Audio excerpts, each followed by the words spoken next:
be honest, I'm smoking on chronic while speaking Ebonics, finesse 100. Focus on making some money, get on the track and go dummy. Bitches a rap like a mommy, I'm a human tsunami. Shoot up your block with a Tommy, as soon as they see me they running. Niggas they know how I'm coming, hop out the car and I'm dumping. Bagging and flipping, no fumble, paper I washing, no tumble. I am so humble, I am so ready to rumble. Swing at your face and you stumble, nigga I do what I wanna, just to be honest. Nigga I do what I wanna, just to be honest, just to be honest. Nigga I do what I wanna, just to be honest, just to be honest. What on, family? It's your boy SNTV, back at y'all with another international Stepperz. And this episode is gonna be about none other than Griselda Blanco, aka the Black Widow, aka the Godmother. Griselda Blanco was born February 15th, 1943 in Cartagena, Colombia. She was born to an abusive mother. She would run away from home at an early age because of her mother and her boyfriend's abuse and began to run the streets. In the streets, she would quickly learn to steal, pickpocket, and prostitute for money.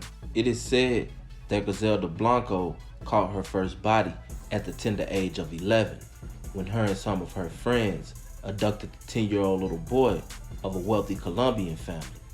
They demanded ransom, and when the family didn't pay, they shot the little boy in the head, Griselda being the gunman. Griselda Blanco was in her teens when she got with her first husband, Carlos Trujillo. He was a small-time gangster.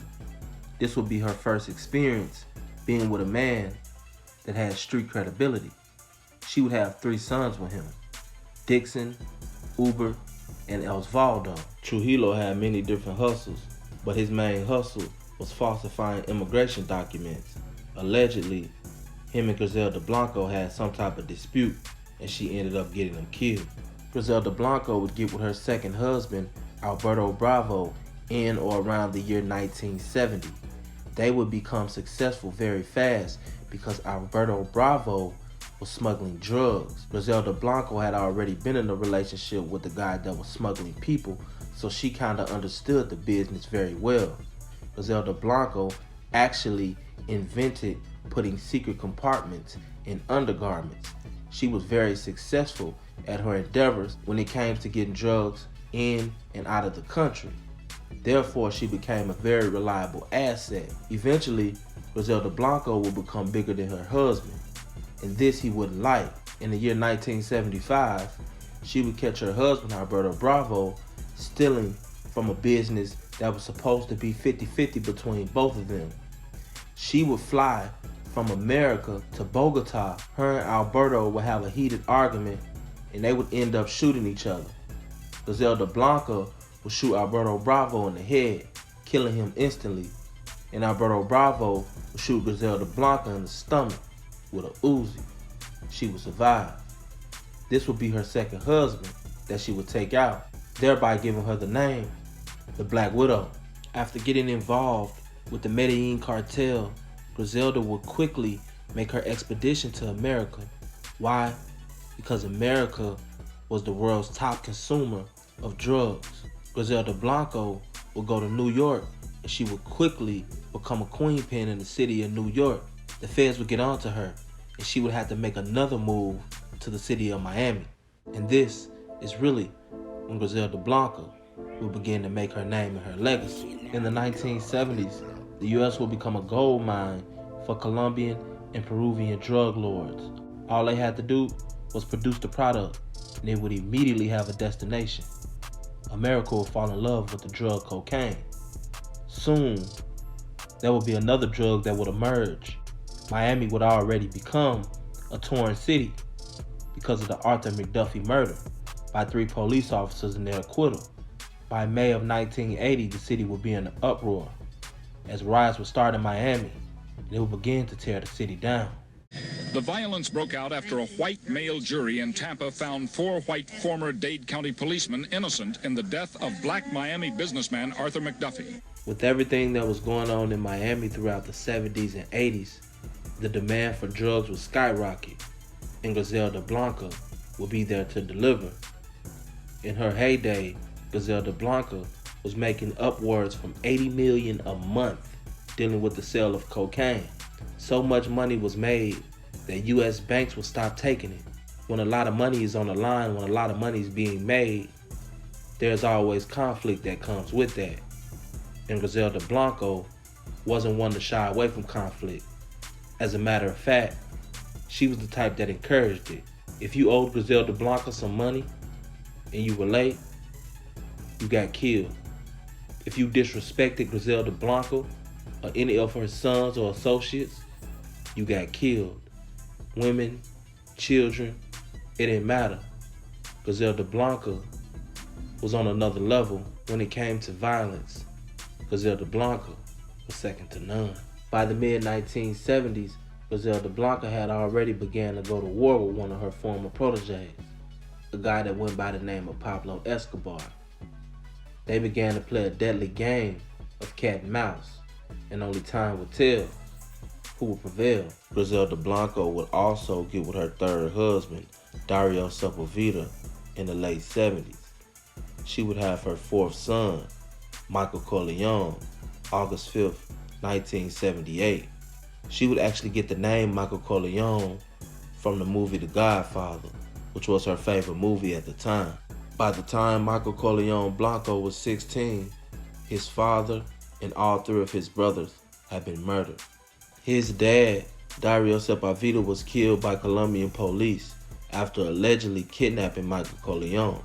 Dario and Griselda had a dispute over who was going to get custody of Michael. Apparently, it didn't go his way because he chose to go to Colombia and kidnap Michael. The police stopped him while Michael was actually in the car. They handcuffed him. He tried to run, and he was actually shot in the back.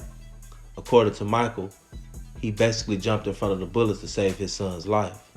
These police were allegedly sent by Griselda Blanco to make good on her promise.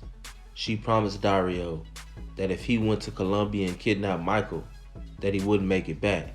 The godmother had established a ruthless hit squad that would do anything that she paid them to do. They did everything from bayoneting people in the airport to literally blowing up people's houses. And at the top of that hit team was a guy that went by the name of Jorge Rivi Ayala. This was her favorite hitman.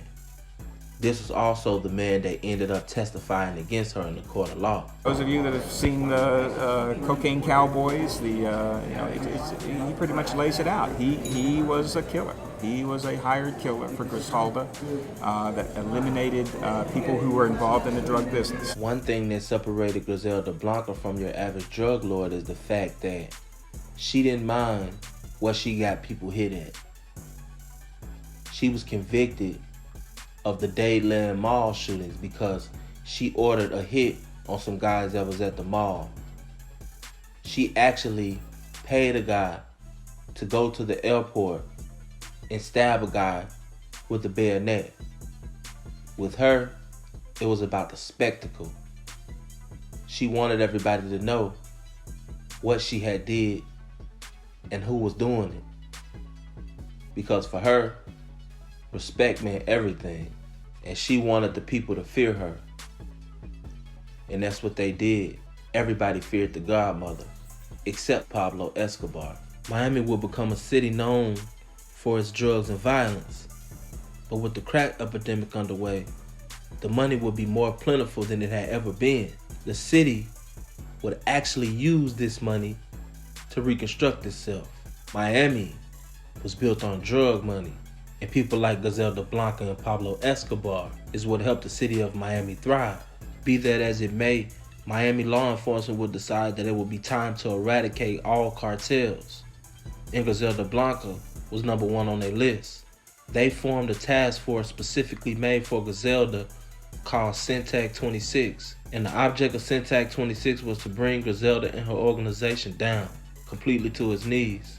When SNTV 26 would get too hot on Griselda and grab certain people from her organization, she would be elusive again, as she would leave and go to California to continue her operation, only to be caught a short time after in Irvine, California.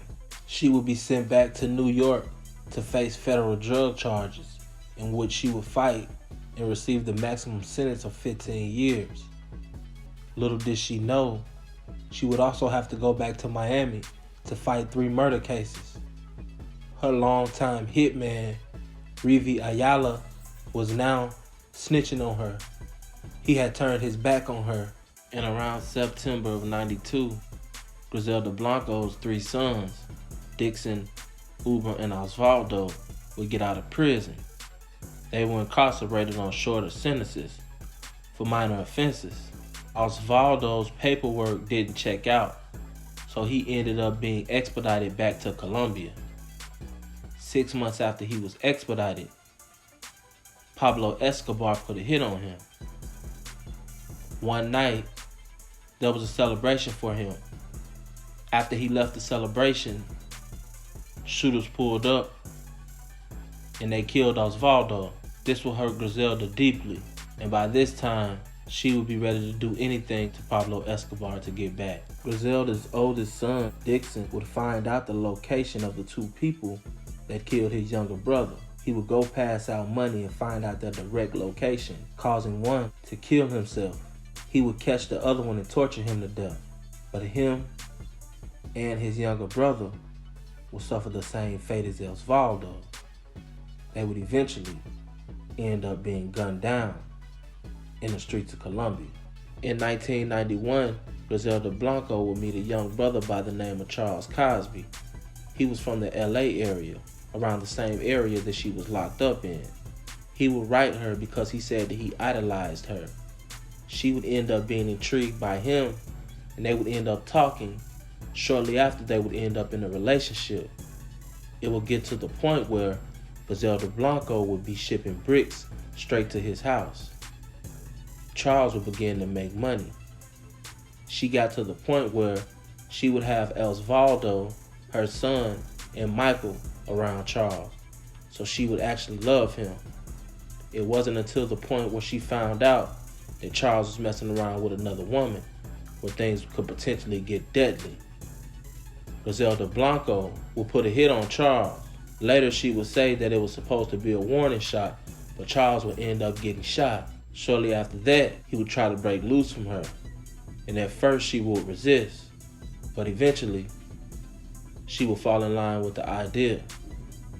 Charles would go ahead and leave the life alone after surviving a near-death experience. He said that he was almost her 4th victim. Griselda Blanco would receive 3 20-year sentences for the murders in Dade County, ran concurrent, which means she would only have 1 20-year sentence. That would initially be a 20-year sentence, no good time, but ended up being cut in half because apparently Revi was having phone sex with 2 of the secretaries that was in the prosecutor's office.